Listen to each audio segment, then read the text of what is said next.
కేవలం 3 రోజుల్లో యుద్ధం ముగియబోతోంది మనకు అనుకూలంగా. Okay, right. ఇన్షాల్లా. సిబ్లీ గారు, సార్, సో ఇక అంతానికి ముహూర్తం ఫిక్స్ అయ్యేటేనా? 100% అండి. ఇప్పుడు 10 నిమిషాల్లో ప్రెస్ మీట్ కూడాను ఏర్పాటు అయిపోతుందని చెప్పేసి, అదే విధంగా ఇప్పుడు కాసేపట్లో మన అజిత్ దోవల్ గారు కూడాను పిఎం గారిని కలిశారని చెప్పి మొత్తం కూడాను అప్డేట్స్ వస్తున్నాయి. అండ్ నాకు తెలిసినంత వరకు 3 రోజులు అనుకుంటున్నాం కానీ రేపు మార్నింగ్ మళ్ళా మనం కలుసుకునే టయానికి ఇన్షాల్లా will have a very good news అండి. ఎందుకంటే ఇప్పుడు రాత్రే దీనికి ఏదో ఒకటి బిషానా సర్దేసే పరిస్థితి మన పాకిస్తాన్ ఆర్మీది ఉంటుంది. అందులో ఎటువంటి అనుమానం లేదు. ఎందుకంటే చాలా స్పష్టంగా చెప్పినటువంటి మాటలు. ఇప్పుడు వీళ్ళ యొక్క ఆర్థిక పరిస్థితి, వీరి యొక్క స్థితిగతులు, దాని తర్వాత ఇంటర్నల్ ఆర్మీలో ఉన్నటువంటి డిస్ప్యూట్స్, దాని తర్వాత ఆర్మీకును అక్కడ ఉన్నటువంటి పొలిటికల్ పార్టీస్ కి, పొలిటికల్ లీడర్స్ కి ఉన్నటువంటి డిస్ప్యూట్స్, దాని తర్వాత ఇమ్రాన్ ఖాన్ లోపల ఉన్నాడు. ఇమ్రాన్ ఖాన్ అది పార్టీ అతను వాళ్ళందరూ కూడాను వీళ్ళకి ఆర్మీకి ఎగనెస్ట్ గా ఉన్నటువంటి పరిస్థితి.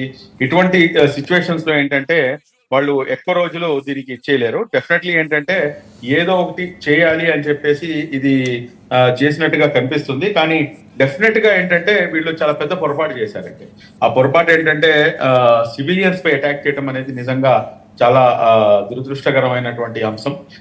5 చిన్నపిల్లలు ఉన్నారని చెప్పేసి మన అఫీషియల్ రికార్డ్స్ లో కూడాను అది మన ఆర్మీ వాళ్ళు ఇందాక మీడియా బ్రీఫింగ్ ఇచ్చేటప్పుడు కూడాను వాళ్ళు అనౌన్స్ చేశారు. ఇది మట్టుకు అత్యంత దారుణమైనటువంటి అంశం. రెండోది, ఎక్కడ కూడాను పాకిస్తాన్ ఆర్మీ స్థావరాలపై ఎక్కడ కూడా అటాక్ చేయలేదండి మన వాళ్ళు ఎక్కడ కూడా. ఎందుకంటే మన వాళ్ళకి చాలా సెన్స్ తో, చాలా పర్ఫెక్ట్ గా, చాలా చాలా దూరదృష్టితో మనకి ఏం కావాలి అన్న దానిపైనే వాళ్ళు ఇచ్చేశారు. ఇప్పుడు వాళ్ళు తిరిగి ఇటువంటి దుందుడుగు చర్యలకు వీళ్ళు పాల్పడుతున్నారంటే కనుక డెఫినెట్లీ దీనికి తగు మూల్యం చెల్లించుకోబోతున్నారు. చిన్న సబ్మిషన్, శుభ్లీ గారు చిన్న సబ్మిషన్ ఇప్పుడే పాకిస్తాన్ కన్ఫర్మ్ చేసింది. Pakistan confirms loss of 2 JF-17s to Indian SAMs. 2 JF-17 మా JF-17 ధ్వంసమయ్యాయి.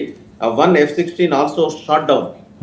F-16 కూడా భారత సైన్యం కూలగొట్టిందని చెప్పేసి కన్ఫర్మ్ చేస్తూ వాళ్ళ ఆర్మీ అధికారిక ప్రతినిధి చౌదరి ఆయన ప్రకటన చేశారు. జస్ట్ ఇప్పుడే అందిన అయితే తెల్లారి వరకు కూడాను ఆగాల్సిన అవసరం లేదంటారు. ఈవెంట్ కంప్లీట్ అయ్యే లోపల అయిపోతుంది అంటారా ఏంటి?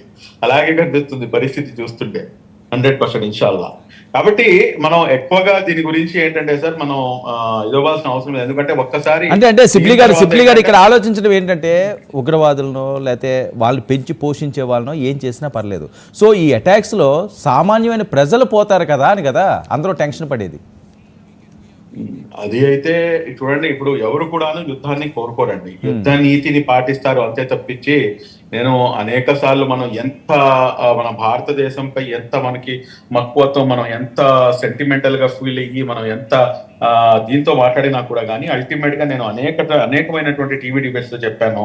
మరలా ఇంకోసారి దాన్ని రిపీట్ చేస్తాను. అమెరికా మరియు ఆఫ్ఘనిస్తాన్ వార్ జరిగినప్పుడు అందులో అమెరికా గెలిచింది, ఆఫ్ఘనిస్తాన్ ఓడిపోయింది. కానీ అమెరికా గెలిచి కూడా ఓడిపోయింది, ఆఫ్ఘనిస్తాన్ ఓడిపోయి కూడా గెలిచింది. కాబట్టి యుద్ధం వల్ల దేనికి కూడాను సొల్యూషన్ కాదండి. కానీ ఇక్కడ వస్తున్నటువంటి సమస్య ఏమిటంటే దాదాపు 78 సంవత్సరాల నుంచి వీరి యొక్క బుద్ధి సేమ్ యాజ్ ఇట్ ఈస్ కుక్కతో ఒక వంకర మాదిరిగానే నడుస్తుంది. కాబట్టి వీరికి సరి అయినటువంటి గుణపాఠం వన్స్ ఫర్ ఆల్ నేర్పించాల్సినటువంటి అవసరం ఎంతైనా ఉంది. అందులో అయితే అనుమానమే లేదు. ఇప్పుడు మనం తప్పు ఎక్కడ జరిగింది సార్? బేసిక్ మూలం కనిపిస్తుంది కదా. 26 మంది వాళ్ళు ఏం తప్పు చేశారు, ఎందుకని చెప్పేసి వాళ్ళని చంపారు, ఎందుకని చెప్పేసి నువ్వు హిందువా ముస్లిమా అని చెప్పేసి కనుక్కొని చంపి ఈ రోజున మీరు ఒక కుట్ర పన్నారు భారతదేశంపై. ఏదో రకంగా ఇక్కడ ఒక మైండ్ గేమ్ ఆడి డిస్టర్బ్ చేయాలి అని చెప్పేసి అనేకమైనటువంటి కుట్రలు ఉన్నాయి దాంట్లో. సిక్కుల్ని కూడాను అందులో ఒక భాగస్వామ్యం చేద్దాం అనుకున్నారు. కానీ దానికి చాలా చాకచక్యంగా ఇండియన్ గవర్నమెంట్ చాలా పర్ఫెక్ట్ గా దానికి సమాధానం ఇచ్చింది. ఆడవాళ్ళని మాత్రమే వదిలిపెట్టేస్తున్నాం మేము, వెళ్ళి తుమారే మోడీకు బోలోజాం అంటే ఇవాళ ఇద్దరు మహిళలు ఒకరేమో ముస్లిం సామాజిక వర్గానికి చెందిన వాళ్ళైతే ఇంకోళ్ళు సిక్కు సామాజిక వర్గానికి. అదే సిక్కులై మా మీద అసలు అటాక్ చేయరు అని చెప్పేసి ఒక లేడీ సెనేటర్ నుంచొని మాట్లాడినటువంటి పరిస్థితి పార్లమెంట్ లో. కానీ ఈ రోజున శుభ్లీ గారు మీరు అన్నది correct. Jaya Khan, she is the senator in the upper house. She spoke that she has raised the Sikh sentiment. కానీ ఇక్కడ సిక్కా ముస్లిమా కాదండి, ఇక్కడ యుద్ధం చేసింది భారతీయులండి. Sofia Qureshi, she's a Parsi Muslim. And మనకి ఇక్కడ చూస్తే వ్యోమిక సింగ్, ఆవిడ వింగ్ కమాండర్, ఆవిడ సిక్.